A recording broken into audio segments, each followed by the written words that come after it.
How did you feel the team handled the press? Good overall. I thought really good overall. I mean, in the first half, I think we only had 4 turnovers. And, what maybe I can think of, at least I know one was versus the press, that I can think of off the top of my head. We were able to handle the press, get to a little lead. The other thing you got to handle with them is just the changing defenses on the other end. I mean, they 2-3, 1-3-1 zone. They play you man, obviously. So I thought our guys did a good job, handle that for the most part because, you can't really get in a rhythm calling sets. So you got to rely on concepts and fundamentals. And I thought our guys did a good job of that overall.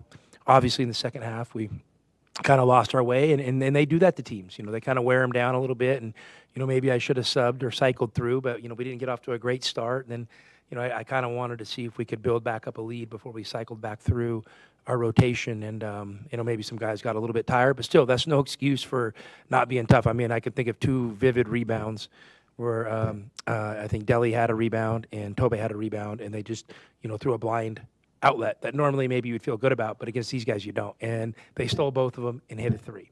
I mean, so, those were disappointing a little bit. And then I just felt, during that stretch in the second half, I think a few guys, Caleb and maybe JB, maybe tried forcing a ball into a small window, and I don't think you need to do that when you're kind of, having a lead. You need to find a ways to be a little more solid. This is the Caleb you hope to see. I mean, obviously he played good. Guys, Caleb's a good player, and you know what? and I'm going to hang with him. I mean, that's my job. We're going to hang with him, and I'm not a fair weather guy, and I love my players. And listen, I hold them accountable. We have a lot of conversations about things, and and we have the real talks. But this is college basketball, and I don't care if there's NIL involved or what. My job is to kind of help a young man, through tough times and through struggle. That's my job, and I'm going to do that. And you know what? I'll wear it when it doesn't go good. And when it does go good, I won't take any credit for it. I mean, that's just how I'm going to operate. So I'm proud of how Caleb played, but it's one game. We got a game on Saturday. You do it again. He got to the line a lot more too. Was that partly because the way they were playing, or it could be? We've noticed his free throw rate's a little bit down, from last year, and I don't think there's anything like tactically, that we've talked about, that we don't want you getting to the free throw line. We want him getting to the free throw line, and he did a good job of it today. I think he's just got to kind of he's got to find a good mix of hunting, catch and shoot shots, and drives. And playing in transition, and I thought he obviously he looked really good today, and I'm happy for him. But guys, it's one game. We got a game on Saturday. Let's see what happens. What was the decision to go with Delhi? I'm trying things. You know what I mean? I don't profess to have all the answers. You guys know I'm not a guy that's really, shakes up starting lineups often. I will once in a while if I think it can help our team. But I just felt like at the start of these games, maybe a little more shooting could help us. And listen, Delhi was shooting coming into the game was 52% from 3. And against UCLA, I didn't get him enough minutes. So, I wanted to see what it looks like with him starting. And, the funny thing is, guys, believe it or not, I don't have the magic picks he does because, he didn't start well, but we did. So, we'll take some positives from that. But, he got to play in the game and he got experience. He's still growing in the program. And, we put him in there at the end. And, I think he was 1 for 7 from 3 now that I'm looking, and then he hit 2 for 2. So, Delhi's a great shooter, and so for him and Caleb to have good 3-point attempts is important for our team, and we want those other guys shooting some threes as well, not just them. So, it's a total team effort. Just one other thing about that, Caleb, hitting that first 3 or on the break, first possession, does that make a difference to a guy like him? I mean, it could. It could. I don't know. There's a lot of people that have, you're a numbers guy, Bruce. I can't believe you haven't studied. There's a lot of people that have actually studied, that kind of stuff for guys. Like, certain guys, they hit their first shot, and what most studies say, there's no correlation between making your first shot and playing good. So, I don't put too much stock in it, but I'll tell you what, when it goes in, I feel a little bit better. Brian came out confident. Have you been talking to him about just being more firm? He's growing in the program, guys. And, today's the first day we kind of played him some minutes at the 4.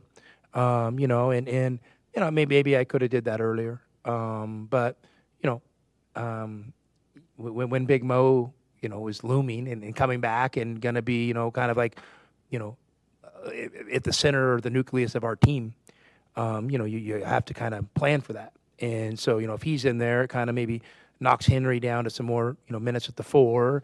And, you know, so all these things kind of happen. And then, but the biggest thing is, you know, the 4 and the 3 in our, in the way we play, they're just, it's a little bit different movement patterns. And sometimes for a freshman, you know, it can be a lot. And you know, Carter's he's had a steep learning curve, but he's climbing that, you know, and so I was happy to see him. This is the first game we've played him some at the 4.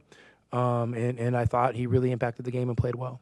You mentioned that last year with Morauskas, and I didn't know, like, but Morauskas was without 4 more, or has Carter basically been playing 4 in practice? No, not at all. Not at all. Because Bruce, I wasn't, you know, giving you a line last year, coaching line. The 4 and 3 in our system for a first-year player, it can be a little confusing. You know who had figured it out? A kid named Pella Larson. He figured it out with ease, so it was easy to kind of do different things lineup-wise with him. And you know what? Carter, with a little more experience, I think will be able to do that as well. So, because it seems like he's got all this talent, and like, where do you put him, right? Especially right now. I mean, he's finding his way, and everyone runs their own race, and I'm really confident. You know, Carter's race is going to end up in a good place. He's just like, hey, just like our team, we're going through it. You got to kind of hang in there. You know, I mean, it's been a month. A month is not going to define Arizona basketball, or it shouldn't even define our season. Now, it impacts it, 100%. It impacts it, but it doesn't define it. So let's fight for the result we want, and that's what we're doing, and I think Carter's doing the same. You guys look, we've talked about this before, you guys look so much different and so much better when the transition game is going. They tried to prevent it. He was disappointed in his transition defense. Just your thoughts on that, because you guys look so fluid. I mean, listen, they play a high risk, high reward system, and you know we maybe have the size and the athletes to, you know, against their pressure, to kind of play over the top and throw ahead and then get downhill, and so yeah, I mean, you know, transition is great, but you know, you also have to be good in the half court. And I thought our ball movement was better just overall today. Just had a little better feel to it. So, you know, and you could say that it showed in the assist numbers, this or that, but just, you know, we were connecting a few more passes, and that's really important. I mean, our the way we play, passing the ball is so important, and you know, and quite frankly, it just hasn't been good enough up to this point. So hopefully we can keep, you know, making progress there. TJ McConnell obviously was here tonight. We got to give him a commemorative basketball and all that. He's played 10 years in the NBA, despite the fact that he's not really a three-point shooter. He's never dunked the ball in an NBA game, but yet he has endured and carved out this career for himself as a kind of a classic point guard. Do you think there's still a place for the classic or pure point guard in basketball, the way the game is played? Absolutely. You know, but it doesn't need to be cookie cutter. You know, and there's one Ja Morant. You know, and so there's going to be other opportunities for other guys. And you know, Coach Rounds and I were talking earlier, you know, just a few minutes ago, and you know, TJ's real talent because he figured out how to get everything out of his ability. That's real talent. If you have talent and you don't know how to get it, what is that?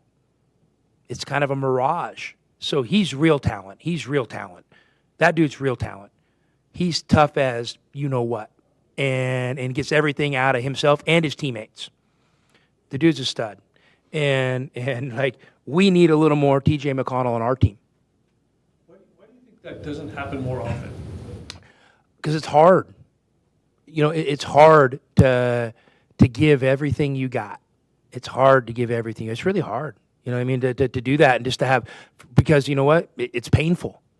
And failure comes with it. And like the physical exertion you have to get to compete like that is not easy. So I just don't think many people have that in their DNA or the wherewithal to do it. That's why it's so difficult. You know, I've been around some guys that have done it, you know, but you know, I've probably been around more players that haven't done it than players that have done it. So I mean, so I think a guy like TJ McConnell, you should absolutely just tip your cap to him and say, good for you. And I need a little more TJ McConnell in my life. We need a little more TJ McConnell on our team. And that's absolutely 100% true. I remember, back in the day, we played a pretty big game here. I can't remember one year. I mean, you guys will probably remind me. 14. TJ McConnell versus another kid named Kevin Pangos. Wow. 2 complete studs getting after it. And they both went on, and, Kevin had a, cup of coffee in the NBA, but crushed it in Europe at the highest levels. And TJ's, obviously he had, a lot more. He's had a full keg in the NBA. So, good for him. But those 2 guys are studs. And any college basketball coach that could get a player like that would wrap their arms and take him in a second. You get a chance to talk to the guys before, during, after? I mean, I literally saw him on the court. You know what I mean? So I did not get to see it. So I don't know if there was any interaction because I wasn't with the guys the whole time. I mean, he didn't know. Yeah.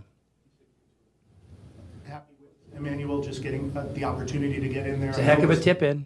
It's just what we drew it up. Yeah. I mean, he's ready, and we're going to see how it works because I think he's ready to contribute. He probably needs another week or 2 of good practice. And then so we can kind of figure out some packages we can play with him in that are, that makes sense for him. But, hey, when you see him, your eyes are on him, right? There's always something happening. I mean, he's kind of a whirling dervish out there. So, which is exciting because there's so much potential. See him get at that.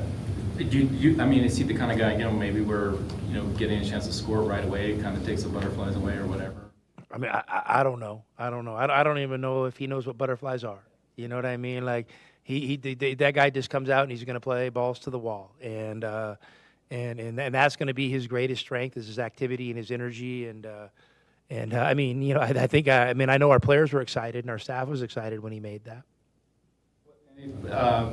Before Central Michigan, I don't know if you know much about them, but just kind of in general, or I mean, I don't know anything. I mean, and that's no disrespect to them. I mean, the position we're in right now, like I said this morning, I was watching Samford film. I was watching them against North Dakota State. They were down 14 with 3 minutes to go, and they came back and tied the game. So they had my complete full attention. And, hey, coming off a UCLA game that, we felt like we had an opportunity to win but turned the ball over 22 times, and you're coming to play a team that turns people over 19, 20 times a game, Bruce, there's no looking ahead. So I'll start looking at Central Michigan when I get up to my office, and we'll get on the court tomorrow. Assuming maybe you have a little more conventional defense to face, I don't know, but are there general things that you'd like to kind of? I want to polish a win. That's what I want to do, and so that's going to be the focus. And in Samford, I think they're a one-of-one team. I don't think really anybody else is playing like that, and that's a credit to them because you know what? That's not a fluky system. There is some real substance to what they're doing, and it's organized. He's done a great job kind of building something really unique, and that's impressive for a young coach. All right. Thanks, Coach. Cool. Thank you, guys.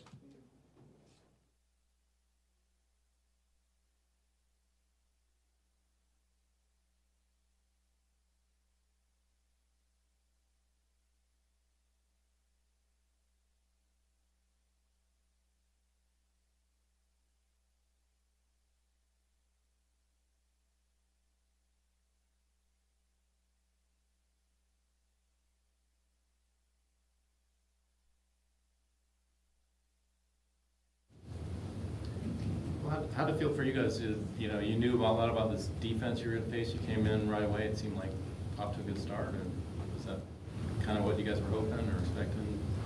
Yeah, we've had a good week of preparation for them. Our scout team did a great job with the pressure throughout the week to try to get us ready for it. To really focus on fundamentals throughout the week, so we were prepared. We knew they were going to be pressing, trapping the whole game. And for the most part, I was happy with how everyone did. They stayed poised, and we were able to kind of beat it with ease for majority of the game. Did you guys do any sort of extra men on the court, like 6 or 7 against 5, to make it just feel more crazy? Not 6 or 7 versus 5, but we did some 5-on-4 stuff, 3-on-4 odd man stuff. But when it comes down to it, it will be the 5-on-5, and the best thing you could do is just work against that. And I think it worked out a good amount. Did you get this here tonight? No, a teammate got me a couple days ago in practice. Caleb looked obviously back to form. Yeah, thank God.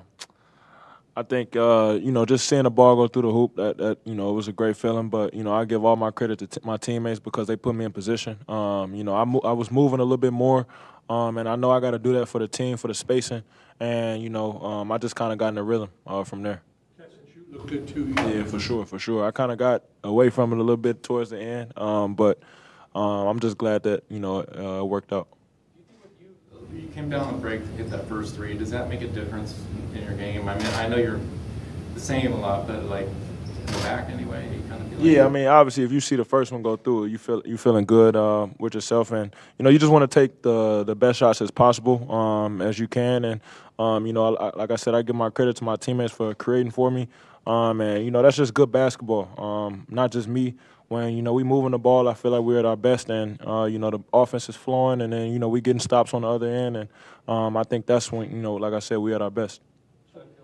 Getting to the line too, as much as you did. Yeah.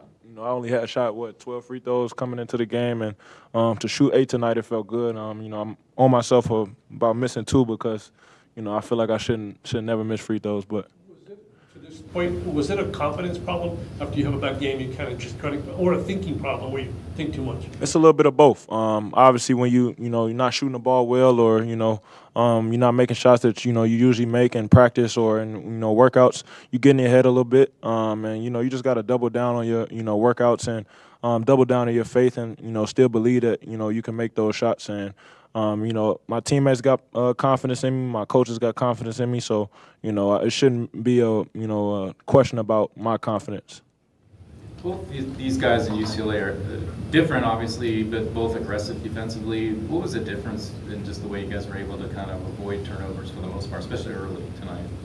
I think just, obviously, like you said, similar in a little bit of differences between the two teams, but when it comes down to it, it is, they're both very aggressive, and obviously we got to experience that this past weekend, but it just came down to being fundamentally sound. Like I said, we worked on a lot this week and just being tough with the ball. I felt, once we were focused on the fundamentals and just being tough, everything just came easier to people. We were slowing ourselves down, seeing passes instead of letting the defense dictate, our speed. We were trying to let our offense dictate, the defense. Yeah, Tommy said at UCLA sometimes it seemed like anyway the guys they just stripped the ball. I mean, did you guys look over video and say, yeah, like you said, be tougher with it, or was there something more to that? Do you feel like you were lacking in that game that you got stronger with it today? Yeah, I think you could say it was a toughness thing, but I also think that game we put ourselves in some tough situations, whereas this game we kept ourselves out of those, watching a lot of film and understanding the best places to be on the court, and I felt we got to those places, and like I said, just slowing it down and trusting ourselves. And JB did a great job directing traffic when he'd get the ball, and we kind of just fed off him, C-Love as well, and like I said, just getting to those right places. For either of you or both, it's still relatively early in the season. Tommy mentioned it's been really only a month, so there's still a long way to go. He's still tinkering with lineups. You've had some injury issues as well. How would you describe the process of creating cohesion, chemistry, and just kind of making the pieces all fit together? We just gotta still believe that we're a great team. In the summertime, we felt like we had a great group of guys, and that we could be the best team in the country. And just because we're 5-5 struggling early on, it doesn't shouldn't take our belief away. It's still early, like you said. And we got to continue to, build and build. Each and every game, we just got to take it game by game. And I think it's just an opportunity for us to, make this a great story. Like I said, we just got to take it game by game and continue to get better, continue to trust in each other, continue to trust in coach's plan, and, lean on each other as much as we can. What do you guys think about Coach talking about playing Carter a little bit at the 4 now, maybe with Mo out and experimenting with that? I mean, he seems like a guy who can fit in a number of different places for you. What's your take on what have you seen from him in practice as far as? Well, he's versatile. He can play the 1 through 4, and his shooting ability is going to open the floor up a little bit more. So we'll have a lot more spacing for driving lanes, and also with Trey out there, he can space the floor as well with his shooting ability, and it just gives us more looks at driving lanes, and things that we can do, and then we can switch, a lot of the stuff on defense as well, because he can, guard, 1 through 4, 1 through 5 if, need be, and Carter can, do a lot of things on the floor. Seen that move like he made tonight? I think he jumped up from the free throw line or whatever it was. He's a high flyer for sure. He's a high flyer. And Trey, what do you thought about Emmanuel and getting that shot? I assume you bumped up against him a lot in practice. Yeah, I mean, you gotta love E-Man. One of the hardest working guys that I know, and obviously Big Mo getting hurt. You got to step up into that opportunity, and he's been feeling that during practices, a little elevated role, and but he gives 100% effort no matter where he's at on the court, when he's on the court. But being a true freshman, there's a lot to learn. Obviously, CB's still learning as well. So with him, it's trying to keep his head up. Let him just trust his effort. Because I was in that situation my freshman year of college where, I was struggling a lot, but I could control the effort thing, and I had upperclassmen guys just, you can control that. And, with him, that hasn't been an issue. But he's going to learn a lot and be a great help to us because he's got great size, great athleticism. But like I said, he's still learning. So like if you're playing him in a scrimmage, do you find you can juke him a little bit and get him to foul you and stuff like that, or how does that go? Most of the time, it's Tobe and him are battling a lot. But no, he's very quick for his size, and like I said, he's a great shot blocker. Literally, he'll block shots that you wouldn't even think he'd have a chance to block, which is a great asset to have for us defensively. And as he's going to learn, the fundamentals of defense, I think he's going to be an elite player. And Trey, finally, I know you were in different leagues, but do you have any ties with Central Michigan? Do you know anybody there or anything? Funny enough, at Oakland, I had never played Central Michigan, but we'd always play MAC schools. I know for sure one of the kids on the team had transferred from Rochester University, which is right up the road from Oakland. So I know him very well. But I don't know too many people. But like I said, funny enough, I don't know why we never played them, but they're right up there, an hour or two up the road. So. Anything else you guys are looking for in that last non-conference game on Saturday, just to kind of build on from today anyway? Just got to play how we did today. We try to play a full 40 minutes, obviously. We were close to that today, but there's, a 3 or 4 minute stretch where we kind of, slowed down. I still don't think we've played a full 40 minutes, which is, obviously right now it's a good thing because we got a lot of optimism about this team. But just to finish out this non-conference schedule with a win and try to play that full 40 minutes to get into conference play and have that feeling. All right. Thanks, guys. Thank you.